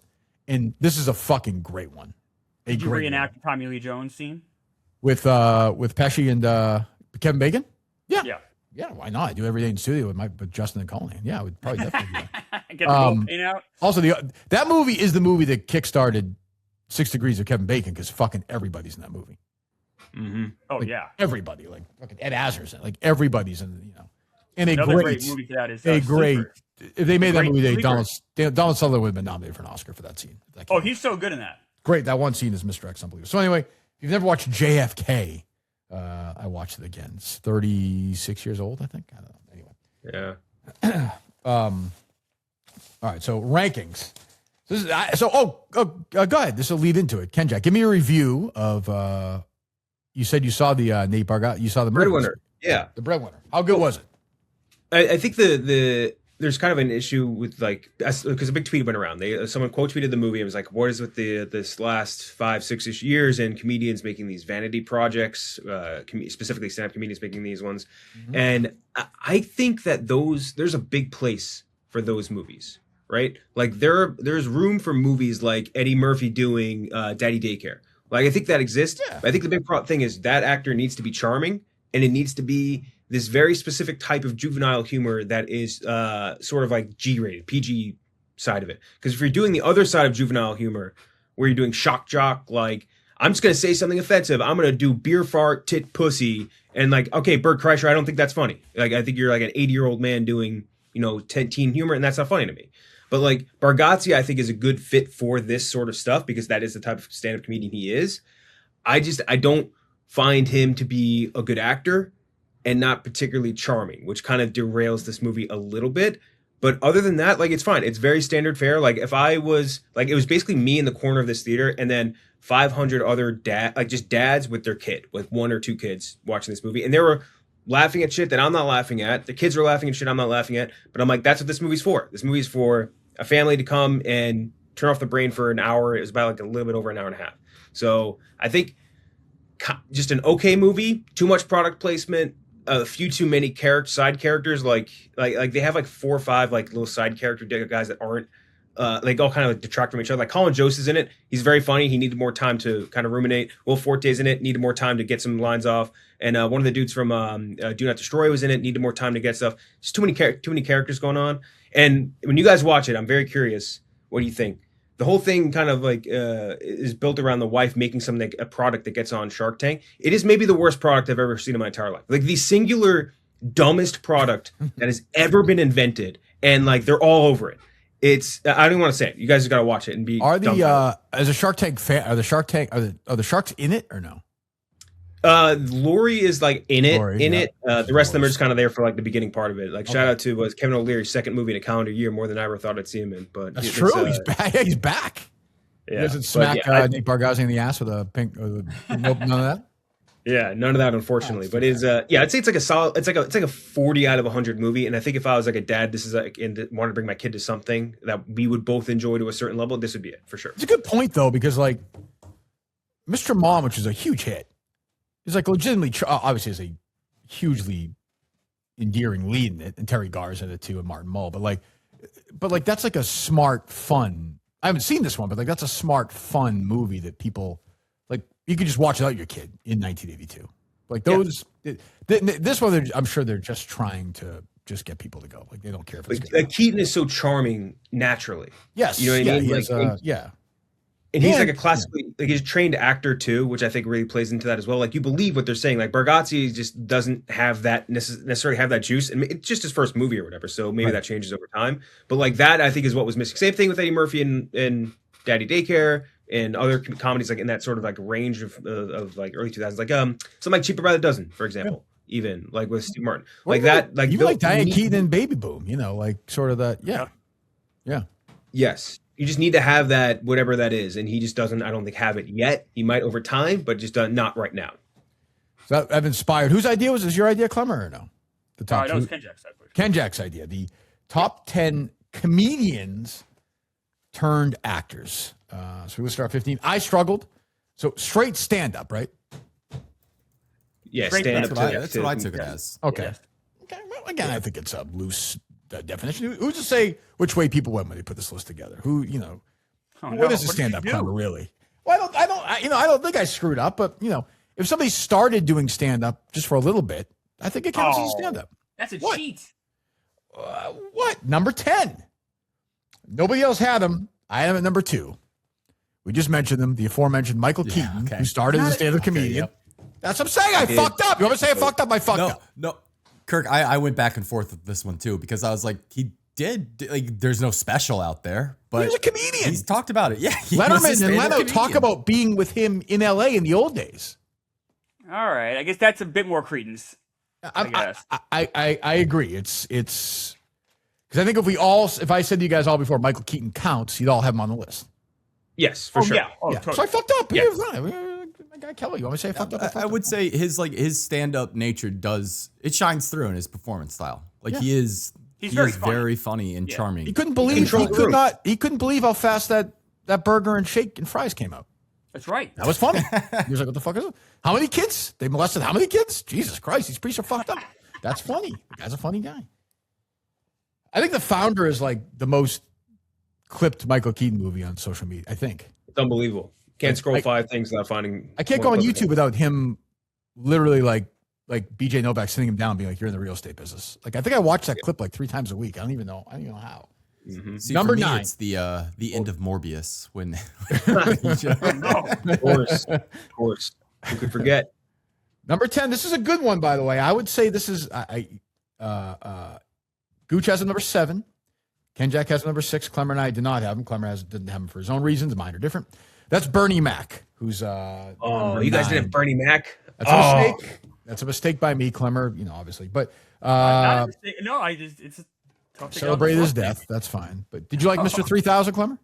It was fine. Yeah, not accurate. I wouldn't say he's a good natural. Good natural. He'd be interesting, guys, if he was still around. Like I think he would be doing some interesting stuff. He's good in Ocean's 11, right? He's really good in Oceans. He's also really good in the Bernie Mac show. Like he's a naturally good actor in that show. So I think like that's what all kind of played into it for me. Yeah, great. Well, I Bad didn't Santa. count TV. Bad Santa, right, Gooch? Yeah. What's that? Great Bad Santa. Yeah. Also great in Head of State. Head of State. We all love that movie. You don't know NATO? I don't know NATO. Come on. Why wouldn't you count TV? Why wouldn't that count towards this? Because I feel like this is a movie show. We do movies. It's a movie podcast. I know TV counted. See, I don't like the TV stuff. Boy, I fucked this list up. Holy shit. I think I fucked this one up, guys. Sorry. I'll own it. It's on me. When I'm wrong, I'm wrong. I'm like Klemmer. I can admit it. I'm just not wrong. Number 8. Again, this is where I don't think of him as a stand-up comedian. I think of him as a sketch comedian. But he is a stand-up comedian, I guess. Klemmer had him number 10. Kenjac had him number 8. Gooch had him number 11. I'm enjoying his late period gray toupee that he has going right now. Billy Crystal. But I think of him as like a sketch guy. But I guess he was a stand-up comedian, impressionist for sure. So yeah, and first a TV I don't star. think he's a great actor. Like he was definitely like one of the last kind of people I'm at 10. Like City Slickers, he's fine. Like he's fine. I guess Princess Bride, he's doing something different. Harry Met Sally, you didn't like him? Yeah, he's fine. He's definitely like. It's funny. It's funny. He was a huge star for a few years. Huge. Like hosted the Oscars when like 50 million people watched it. City Slickers was a huge movie. When Harry Met Sally was like, he would get $20 million to do like a movie and make like Forget Paris. He was like one of the biggest romantic leads in the early 90s. I know, it was very weird. Like, does like Monsters Inc. count towards his tally, or are we not doing animated for him? Those could count. Those could count. He's good in that. Really good movie. He never really like took an interesting role, right? Like I know he did like deconstructing He did Harry. kind of like versions of him, like the same guy. Yeah. Yeah. Like he never went in. Like Analyze This. he's funny in it. Like, but he's Didn't he do that movie with George Murison, My Giant? Is that him? he did do that movie with, which he said was based off his relationship with Andre from Princess Bride. Oh, all right. Yeah. Don't make a big fun of him, Klemmer. George Murison. Who am I making fun of? George Murison not on the list. Number 7, 43 points tally, just to give you an idea. If people are keeping you home, I'm a charts guy. 2 people on the list. Had her on the list, Kenjac and myself. Kenjac number 9, me number 4. That's Melissa McCarthy. What? Do you only think she's a good I didn't know actress? she did stand up until I looked it up. I had to look that up to be sure. She did. What? Clemmer, what? Yeah. I just hate her so much. She's a good actor, though. She's really good when she's good. I agree. Identity Thief. Like, there's Bad, no, I mean, bad. and maybe that's a proof that she's a good actress, but like, I just can't. Twice nominated for an Academy Award. Can You Ever Forgive Me? You ever watch that? Like, she's a legitimately good actor. That's why I have You that guys are high, probably Ken. right. That's why I have that high, Kenjac. I don't think anybody, obviously, like I like Billy Crystal is playing the male equivalent of that role in like 1992, and she's fucking great in Bridesmaids. Very good. Yeah. Like she deserved to be nominated for an Oscar for that movie. Now, has she been in the Pop-Tart movie and like a bunch of shit in these commercials with their fucking stupid? I hate her fucking husband. Yes, we all agree on that. But like, she's pissing away her career. But this is not the best career; it's the best actor. Yeah. So you've done a 180. I know you don't care, but she was fantastic on Gilmore Girls. She was So like, legitimately, was it Sookie, right? Like, or something like that. Like, she's legitimately very good in that show. Clemmer loves that show. He watched the one that came out with all the 4 seasons. Remember the Netflix one they made, Clemmer? I've never seen this. I've never seen Gilmore Girls. No? Ever. You should watch Can You Ever Forgive Me? I think you would actually like that. It's like You haven't seen that, like Clemmer? New York. No, I never watched Gilmore Girls. Oh, come on. She's great. No, in they're that. not Gilmore Girls. Can You Ever Forgive Me? It's a movie. I haven't seen that either. It's very Neither good. of these things. See Bridesmaids? Yeah. Okay, good. There you go. Okay. Saw it in the theaters. Number 6. Good for you. Number She's 6. good in it. Rebel Wilson's the worst, but she's good in it. Number 6. This is a mistake by me. The hand up should be on the list. Gooch 5, Klemmer 4, Kenjac 3. I'd probably, be honest, have him like. Again, I think of him as a sitcom guy. This is my fault. Jamie Foxx definitely deserves to be on the list. Good call. We see you. We see you. Left off Bernie Mac. Left off Jamie Foxx. No, I left off Bernie Mac. He left off Jamie Foxx. I also left off Bernie Mac, if we're being fair. But, Oh, did you? Oh, wow. He's just like a movie. Kirk Minahan today. God damn it. Jamie Foxx. No, Jamie Foxx. You who can on make the case Jamie highest? Foxx is like the most talented person in Hollywood, or at least was at one point. Like, Yeah, again, pissing his career away. It's like Doing that Dude, Cameron movie. Diaz. what was I the was only thing about with to Tommy say, Lee Jones? I was sick. I was puking and shitting my brains out. That was on Amazon where Tommy Lee Jones plays a oh god. Oh yeah. The lawyer mortician, one. not a mortician. He's like right. I'm talking. Yeah, he's He owns Jamie Foxx, a funeral lawyer. homes. Yes. Yeah, he owns funeral homes. Yeah. Yeah, like wouldn't you? I'd kill for a good Jamie Foxx, Tommy Lee Jones movie. Fucking kill for one. He's like the ultimate multi-hyphenate. Like Jamie Foxx can literally do anything. Especially like you were saying, Klemmer, like 20 years ago, like he was doing everything. Like I know he got sick, but the last 10 years have been horrible for him. Yeah, It's even tough. Professionally. He died, But he right? also According has to a some raising people. family, whatever. I don't know. Yeah. He smelled like Katie Holmes too. I think I think that's true. Yeah. I could be making that up. I have no idea. I think you're right. But even like think he's in you're like Jarhead, he's good in that. So good in Jarhead. Like So, Fucking like, Collateral. He's great. in Collateral Any is Given great. Sunday. Collateral, Ray, it's like sketch comedy stuff, like you were saying, stand up, impressions, like music. Like he was featured on one of the biggest hits of the fucking century. Like it's crazy how many great things he was involved in. But again, just in the acting sphere, phenomenal actor. Very talented. Yeah. Number 5. Actually, tie at 4 or 5. We flipped a coin, is what Jeff told us to do. We all have them. 4 for Kenjac, 6 for Klemmer, 6 for Gooch, 3 for me. That's Steve Martin. And to me, the reason I have Steve Martin is one role he played. I always like Steve Martin. He's great. The Spanish Prisoner, the David Mamet movie. I don't know if you guys have seen it. You should watch it. Very serious movie. A very completely humorless performance by Martin as the bad guy in the movie, and he's great. We know all the things he's done. The Jerk, a million movies. But yeah, like I think actually a great actor. Like and didn't push himself enough in his career. I don't think he was very comfortable being Steve Martin. Too comfortable, I think, at times. Another great I have the movie. same take. Only my movie's A Simple Twist of Fate. It's a small movie that came out in the '90s. He plays this like single dad. It's not really very funny at all, and he's fantastic. I think you say Leap of Faith and Shop Girl too, which is like yes, which he wrote Shop Girl. Which he wrote the book and then yeah. What were you saying, Gooch? I was just gonna say, for me, it was Bringing Down the House with Queen course. Latifah And Eugene Levy. Yes. What if an urban black woman moved into your home with your family? See, I thought he really captured what that would feel like. Yeah. I'm scared. Yeah, it was a different time. He's another great multi-hyphenate, and he's one of those people where, like, growing up, at least, like, for me, people like me and Gooch's age, like, I'm like, oh, yeah, it's the guy from, like, She Brother Dozen, and blah, blah, blah, blah, blah. But then, like, I read his biography was great, by the way. Born Standing Up. Biography ever written. Yeah. Born Standing Up. Great book. He's one of those guys, like, when you go and, like, look at his history, it's so hard to kind of explain to people, like, our age or younger, like, this guy was, like, selling out stadiums, like, years ahead of time. Like, he was the biggest fucking deal on the planet from, like, a stand-up perspective. He was on every TV show, every late night, doing everything. And he would, like, if you knew he was going to MSG, you bought your ticket that second, like, as if he was Taylor Swift or something.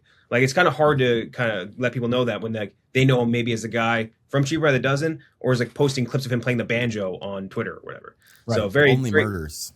Yeah, or Only Murders. Yeah, exactly. So, which is a shame, because apparently I watched the first season, but, like, why is he wasting his time doing that? Apparently he's racked up like 4 Emmy noms off of that, right? I just having fun. very With his friends. Yeah, he's a friend of Martin Short. Probably just hang out like at this point in his life, I guess. But that's kind of my point. Like, he never pushed himself. Not really. Like, I mean, he wrote a ton. I don't mean he wasn't creative, but like as an actor, I felt like he always kind of generally, especially once those movies like Cheaper by That. Once he found that, I think Father of the Bride. Like once that stuff started happening, he just went for the ride.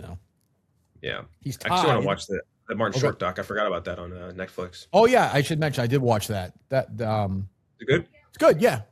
I have an old radio partner, Jerry Callahan, and we used to have Mike Lupica on the show. I thought it was terrible, Jerry would say Mike Lupica only has famous friends. Like, he doesn't have any friends from high school. That's kind of how I felt about Martin Short. I'm like, doesn't he have like a friend from like high school that still hangs out with him? But it's like Kurt Russell, Spielberg, Hanks. Yeah. It's funny to watch them. I'm like, is he like?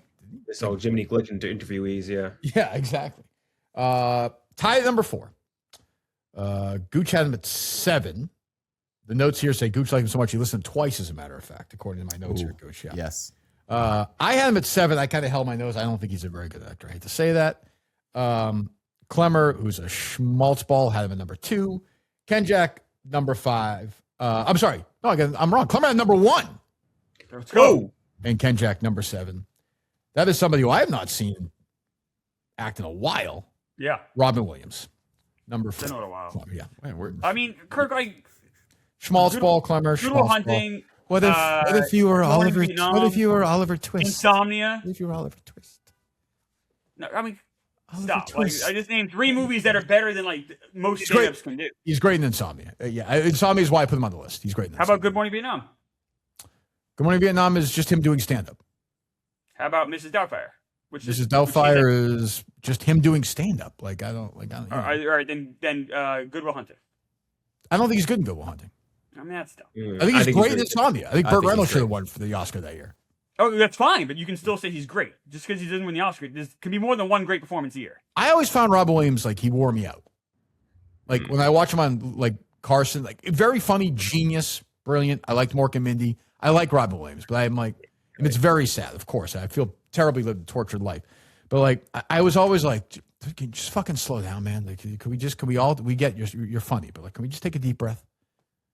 Robin Williams' stand-up and like on late night was so annoying. Robin Williams in movies I felt was a lot more controlled. I felt like that was kind of his best vehicle. Yeah. Good morning. Second half of Good Morning Vietnam, he does do, he's got to act. That is true. You guys both have him there as well. Go ahead, Gooch or Kenjac. Yeah, I mean, I understand what you're saying, but the Good Will Hunting performance does just demand, for me at least, that he has to be on this list. I think he's phenomenal in that. But I fully hear, and I think there'll be another guy coming up who's exhausting. I fully understand. Like if Robin Williams wears you out.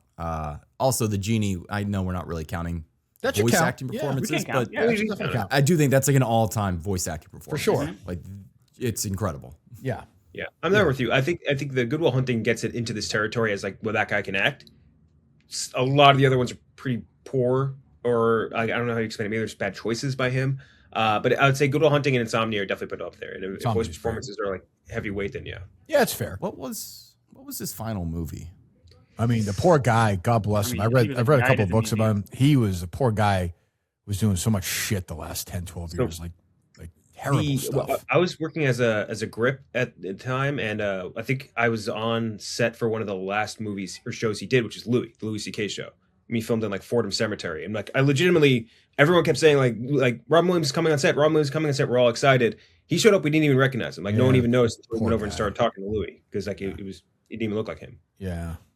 I think the last movie he made that people went to see was the last of the was a Ben Stiller franchise where he played Teddy Roosevelt or something. Is that what he was? Oh, he was actually kind of good as He Teddy. wasn't bad. I saw the third one with my kid. It was not bad. It was not bad. Sean Levy.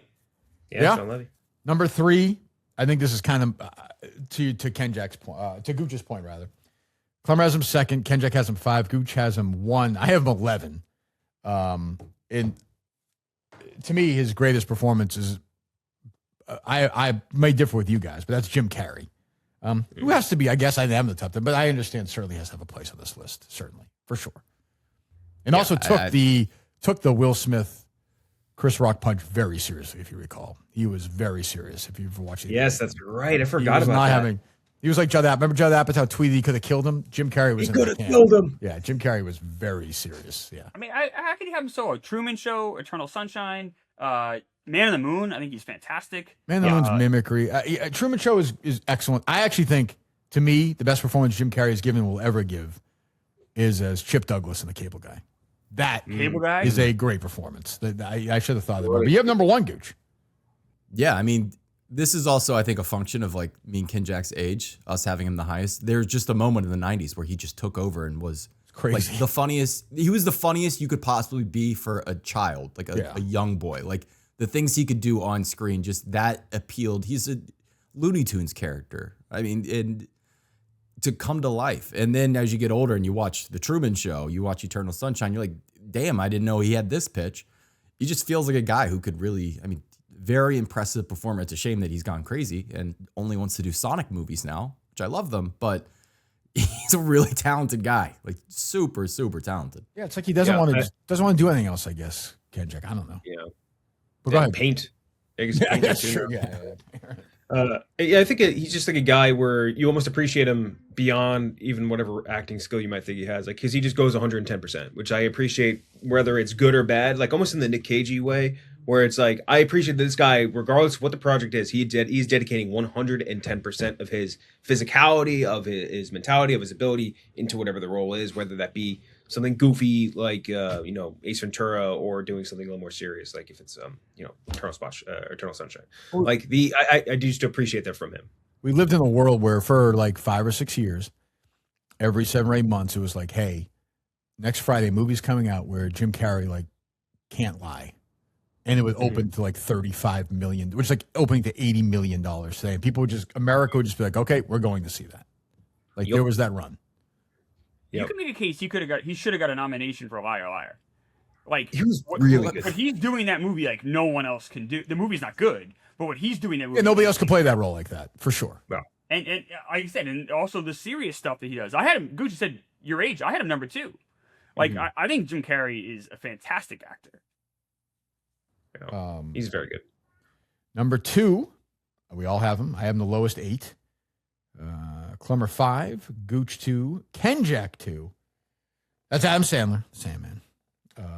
Kenjac, you have him 2. Go ahead.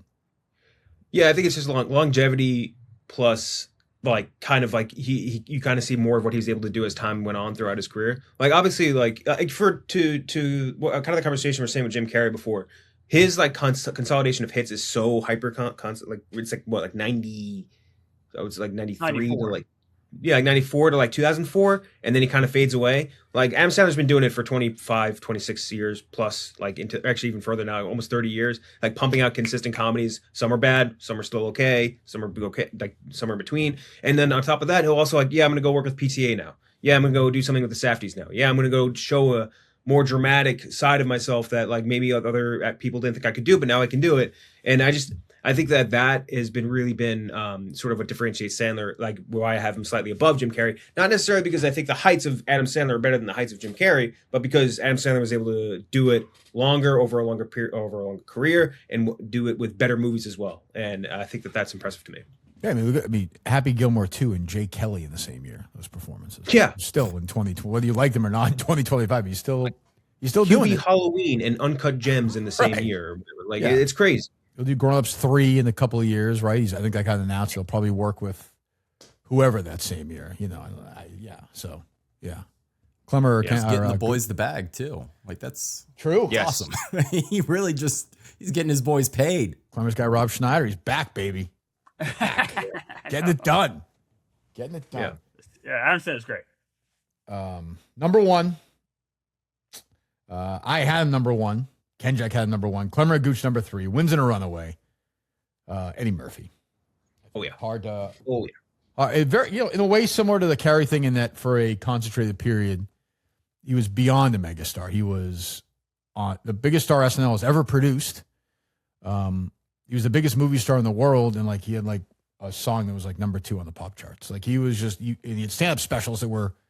His stand-up specials would make like $60 million at the box office. Like there was nobody like Eddie Murphy, just a rock. I've never seen anything even close to it. Like his age being like 48 hours and trading places and then coming to, we don't have to list what, but like and then, kind of reinvents himself with the clubs, and then has Shrek, which I think counts, and then could do some dramatic stuff when, again, I don't think he likes to flex that muscle a lot, but he can do it when he wants to. So we're talking about just best pure actors. I think it's hard to beat. I think it's hard to beat Eddie Murphy on almost any list. Forget this list. You know what took him over for me too was Dolomite. Like Dolomite out of nowhere being really good, and him being really good in a dramatic performance. I was like, he's got it. He's still, even though he's like took a break after doing Norbit and like all crappy movies everyone shit on. He's like, oh yeah, I can just go and do a serious movie and be amazing. So I mean, like you said, just a singular entity in Hollywood. Like not many people, really nobody really ever did it like him. I wish he still cared. Like, yeah, he doesn't care. I think he would tell you that. He hasn't cared for, I know he did Dreamgirls, did Dolomite, but 20 years ago almost now, Dreamgirls. Yeah, like for the last 20 something years, he just hasn't given a shit. Which I guess if you make credit to him, he's made enough money to, for thousands of years he could live. He's, but it sucks that he just doesn't give a shit anymore. Yeah, I don't even need him to do more Dolomites. Just start making funny movies again. Like just do that. I don't know. He did that.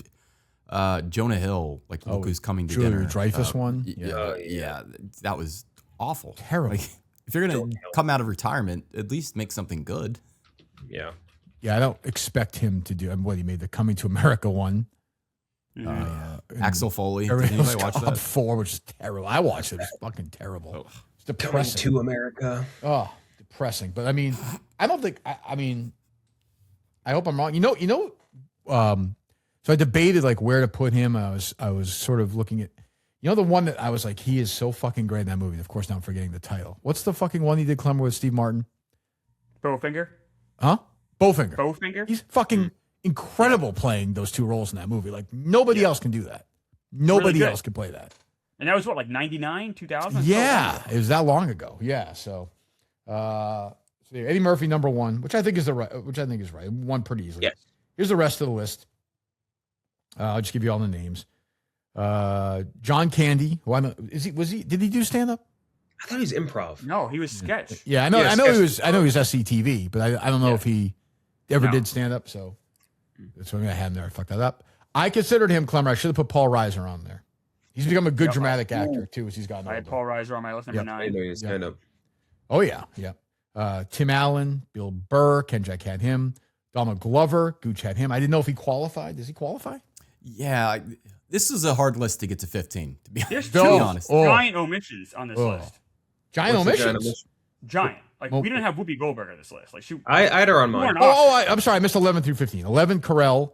12, Whoopi Goldberg. 13, you and I had Kevin Pollak, Klemmer. But to me, How do you guys not have Kevin Pollak on your list? Like, that's crazy. Yeah. He's actually like a good actor. Yeah. to me, Usual Suspects put him on there. Galifianakis, Klemmer, and Gooch had him on there. So I'll go through it. Bill Burr, Tim Allen, Donald Glover. I had Woody Allen, Jack Black, Robbie Dangerfield. Klemmer had Rodney. Wow. Yeah. Rodney was a good actor. He was good in Natural Born Killers. Yeah, it's true.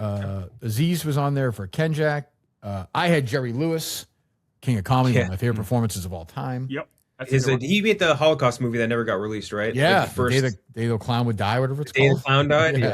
Yeah. David Cross, Gooch. There you go. Wow. Yeah. I had Elaine May, who's great in Small Time Crooks, a Woody Allen movie, which is on Netflix right now. She's unbelievable. She started in stand-up? Well, her and Mike Nichols were like a comedy. I didn't know if that counted. That counts. Okay. Well, okay. I don't know why you're the fucking commissioner on this. I'm agreeing with you. It counts. I'm That's what agreeing I'm saying. with you. So I saw angry this. about it. So I saw this too, Kenjac, Eric Bana. Like this, I saw Emma Thompson started as a comedian. So I'm like, I don't fucking know what counts and what doesn't count. Who didn't have Whoopi Goldberg on their list? Not me, I look Klemmer. at mine. Not me. I actually, late edition, when Jeff texted me and said I had Robin Williams twice, I said, drop the second Robin Williams and put Whoopi at the bottom. So You didn't have Whoopi, Kenjac? I had Whoopi. All right. Yeah. We all had Whoopi. You had her 7. I had her 15. I'm not sure she's a great actress, Klemmer. She won an Oscar. Yeah, but she was like, Yeah, but sort of like Jamie Lee She's Curtis. really good in Color Purple too. yeah, Like, I thought I did. what That's are why I you put her on doing the here? list. She's good in Color Purple, but then she did nothing. I know she did Eddie and stuff. Sister I Act have and Rat respect. Race. The And- player? Like her and Kevin Pollak not being on this list is like crazy. Take it easy with Kevin Pollak. I didn't know. Paul, I feel like Kevin Pollak is like the ideal of this list, though. No, I think Paul I feel like Reiser is he better is than the Kevin poster Pollak. child I of think this Paul list. Reiser is a better pick because he's become a really good actor. Either way. You don't think Kevin Pollak? I mean, No, Two Good Men, I am on the list. I'm on the list. I agree with you. Casino. I agree. I like them. I don't know if I'd ever be like, what are some of my favorite actors? Kevin Pollak? Probably not. But like Compared nowhere to who near. else is on that list? But nowhere near someone like Murphy or Sandler or Fox, Steve Martin. No, Jim no. Carrey, like nowhere Also, near he's them. very good. Do you have Aziz Ansari on your list? He's at like my number 14 or something. That's like over Kevin Pollak is crazy to me. He's a good. Aziz is a good actor. He's a very good actor. Not a good actor. He's the same fucking thing every time. I disagree. Watch Masters of None. Hey. I will say, when you watch Usual Suspects, if you were my age and you saw Kevin Pollak in that movie and you knew Kevin Pollak is like a goofy sidekick, like dipshit, him playing like a hard ass Todd Hockney is like a very good. How about Eric Banner from you, Klemmer? You're the number one Munich fan. I love Eric Bana. I don't know if I call him like a true stand-up. I guess. I didn't only knew this because I looked up. He had a. I looked him up a long time ago. I saw found this, out he had a variety show in Yes. Australia. Yeah, I'm Almost like, that's Counselor, too see? gray area for me. I same reason for Emma Thompson. I saw that too. I'm like, I don't know if she's a No, stand-up. yeah. No. Patton Oswalt, Klemmer has a 13. Don Oswald's Rickles, Klemmer has a 14. Nobody loves Don Rickles more than me. I don't think he's a great actor. Casino? He's really good in Casino. that. He's fun in it, but I wouldn't put him in my top 15. But I love Rickles. I'm happy to see him there. He might be the better stand-up out of all these people here, but like, yeah, actor-wise, different. Yeah. Kevin Casino, by the way, Aziz Ansari making the same face every fucking time. Casino, by the way, has Watch like Masters of None. You'll be surprised. Casino has like 8 stand-up comedians in it. I know.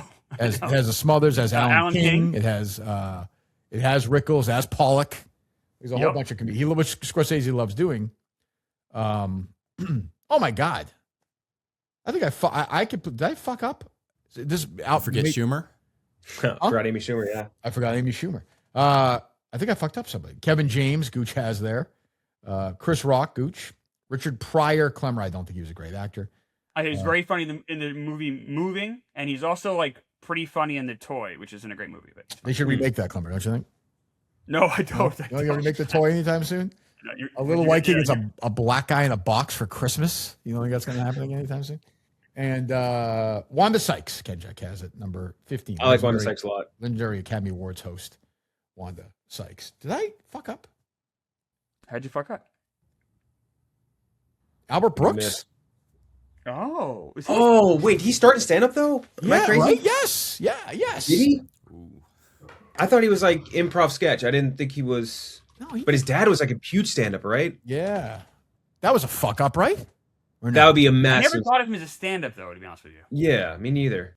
He would do stand comedy on like Carson. Did he? I know he made those films for SNL like back in the day. I didn't know Yeah. he did stand-up. Oh, I didn't that know was that.